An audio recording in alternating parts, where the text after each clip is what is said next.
আসসালামু আলাইকুম ভাই। ইউটিউবে কয়েকদিন ধরে যে গাছটা নিয়ে তোলপাড় উড়ে গেছে, অর্থাৎ যে গাছের গুণাগুণের কারণে মানুষ এবং প্রাণী সম্পদ ধ্বংস হতে পারে, সেটা আমি আজকে সরাসরি আপনাদের দেখাবো।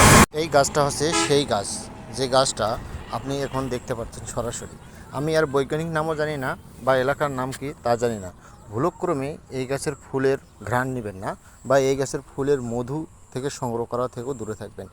এই গাছ এর যে কারণে এই গাছটিকে নিষেধ করতেছে, সে কারণে হচ্ছে এই গাছের ফুল বা এই গাছ থেকে যদি কোনো ক্রমে আপনি ঘ্রাণ সংগ্রহ করেন বা মধু সংগ্রহ করেন, বা এটা যদি কোনো হিসেবে আপনি পান করে ফেলেন, বা যে গরু বা কোনো প্রাণী যদি খেয়ে ফেলে, সেই মাংসটাও যদি আপনি খেয়ে ফেলেন, তাহলে আপনার স্ট্রোক হওয়ার সম্ভাবনা আছে। এবং ধীরে ধীরে আপনি ব্রেন একদিনে পাগলের মতো হয়ে যাবেন, এবং একসময় আপনি ধীরে ধীরে নিজেকে কামড়াতে থাকবেন, এবং একসময় আপনি নিজেই হয়ে মানে মৃত্যুর দিকে ধাবিত হবে। সো এই গাছটার বৈজ্ঞানিক নামটা অনুসন্ধান করে আমি আমার দেবো ইনশাআল্লাহ। এরপরে আপনারা জানতে পারবেন। আমি ইউটিউবে দেখছিলাম এই গাছটার গুণগুণ।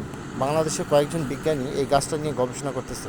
আর এই গাছটা পাওয়া যায় সাধারণত যে অঞ্চলে পানি সাধারণত সবসময় থাকে, বা যে অঞ্চলে সাধারণত মাটি রসালো, বেলে দোআঁশ মাটি সাধারণত এই গাছটি হয়ে থাকে।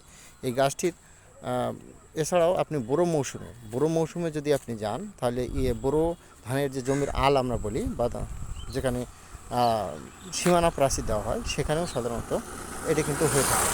তো আপনি এটা থেকে বেরোতে থাকবেন, গরু মহিষ বা অন্য কোনো কিছু থেকে দূরে থাকার চেষ্টা বেটার।